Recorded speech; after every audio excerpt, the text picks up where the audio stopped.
Bom, pessoal, esse é o aparelho de anestesia que porventura pode ser utilizado para ventilar os pacientes com Covid.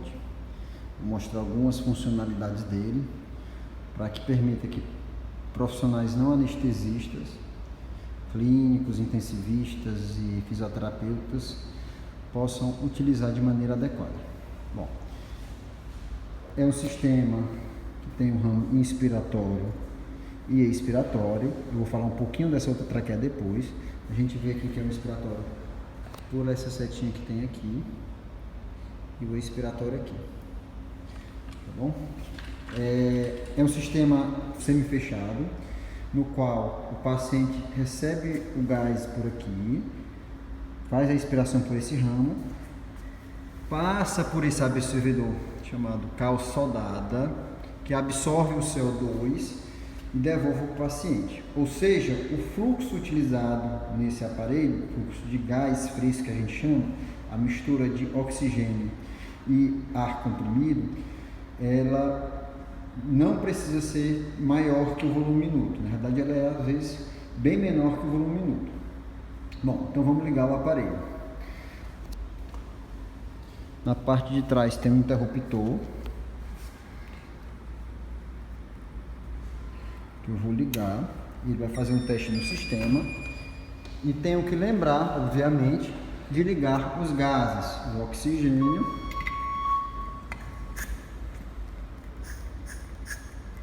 e o ar comprimido. Esse aqui é o óxido nitroso, é um gás anestésico que a gente não vai usar, não é óxido nítrico, não confundir. Então, voltando aqui para o aparelho, existem alguns testes que eu vou falar depois, mas eu vou focar no objetivo, que é mostrar as modalidades ventilatórias desse aparelho.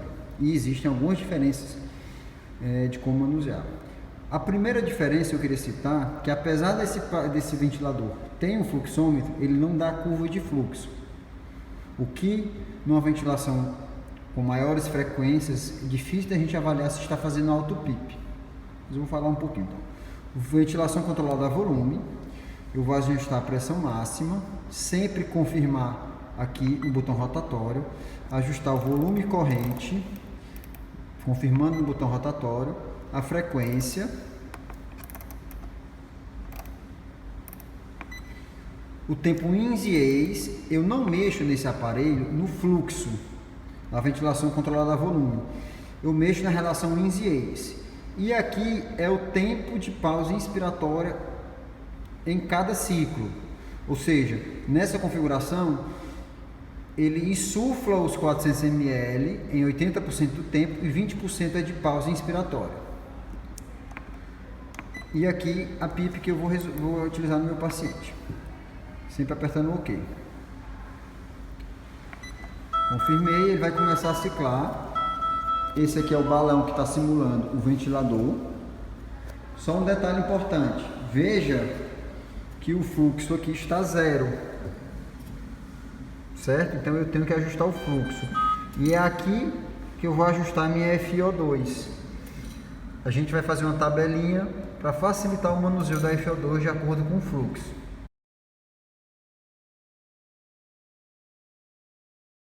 Então, voltando aqui, pressão, ventilação controlada da pressão, eu vou ajustar também os parâmetros, dou o OK aqui, pressão inspiratória, frequência, tempo ins e ex e PIP.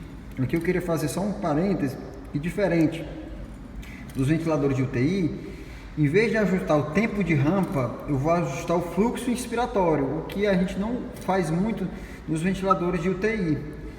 Então, no ventilador, nesse ventilador aqui, em vez de ajustar o tempo de rampa, eu vou ajustar o fluxo. Então, se eu quero o tempo de rampa menor, eu aumento o fluxo. Bom, além disso, eu tenho a pressão de suporte SMV. Eu sei que SMV não é um modo de ventilação mais utilizado para extubação, para desmame, mas a gente pode usar a pressão de suporte apenas diminuindo o máximo o volume da SMV, de maneira que não tenha significado clínico, e a frequência para 4. Mas nessa configuração eu não vou ter backup.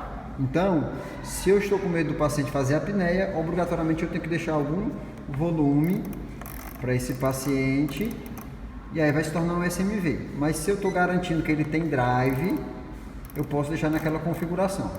Aqui é só um de resgate.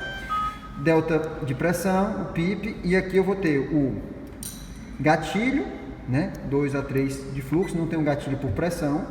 Aqui eu tenho um fluxo, mais uma vez, ao invés de eu determinar o tempo de rampa, eu vou determinar o fluxo. E aqui o tempo inspiratório, que está bem alto, normalmente ele vem configurado bem alto, normalmente a gente deixa em torno de 1 segundo. E aqui ele já entrou em SMV, pressão de suporte.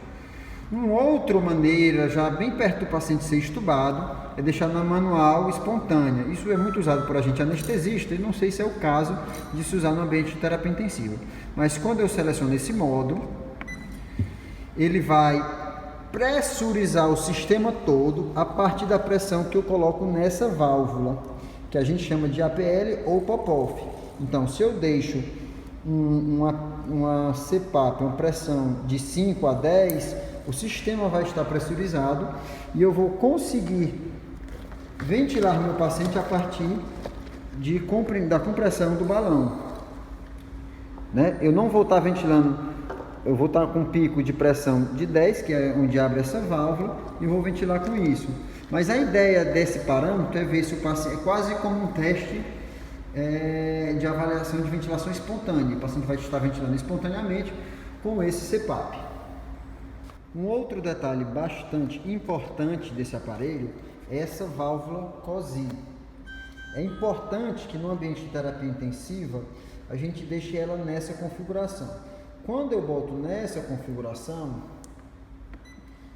o fluxo que eu coloquei aqui de gás fresco, ele vai todo sair por essa saída. E o paciente vai ser ventilado com ar ambiente e pode se tornar uma mistura hipóxica a partir do consumo de oxigênio. Então, a ideia é que a gente nem mexa nessa válvula, importante sempre deixar nessa posição COSI, de maneira que essa mistura de gases vai ser oferecida ao paciente. Também é importante lembrar que o absorvedor de CO2, a cal soldada, ela é consumida com o tempo. E com o consumo ela vai ficando roxa. Se ela ficar mais de 2/3 roxa, ela perde a capacidade de filtragem, de absorção do CO2. E aí, quando eu for selecionar o gás, o fluxo de gás, eu tenho que botar maior do que o volume minuto ou trocar a cal soldada. Ou seja, se eu não tiver como trocar rapidamente a cal soldada, eu tenho que aumentar o meu fluxo para um fluxo maior do que o volume minuto, de maneira que eu não precise da função de absorvedor de CO2. Vamos aos testes. Se presta em qualquer teca, vai aparecer essa tela e vai pedir o sensor de fluxo, calibrar o sensor de fluxo. Você vai apertar, feche todos os debitômetros, então fechar todos os fluxos, retire a traqueia do ramo expiratório. Retirado a traqueia do ramo expiratório, a gente vê por essa setinha, inclusive é esse ramo onde a gente vai botar o filtro EPA e vai apertar no botão rotatório. E aí ele vai calibrar o meu sensor de fluxo. Como eu disse, ele consegue ler o volume expirado, mas ele não dá uma curva de fluxo, o que é um defeito desse aparelho na avaliação para alto PIP. Então, calibração do sensor de fluxo terminada, vou recolocar a traqueia. O teste de fuga se faz então selecionando o botão aqui do teste de fugas. Ele vai preparar o ventilador, vai mandar ocluir a peça Y, lembrando de ocluir a saída do capnógrafo side stream, que normalmente tem nesse Y, tapar a saída do Y, colocar a válvula APL ou pop-off entre 40 e 50 e pressionar o botão rotatório de maneira a pressurizar o sistema até uma pressão de 15 a 30. Ele vai mostrar a pressão de 15 a 30, você para de apertar o botão de oxigênio, ele vai entrar em andamento o teste de fugas. Ao final do teste ele vai mostrar essa tela que passou em todos os testes, você vai dar OK. E aí nós estamos prontos para ventilar o paciente.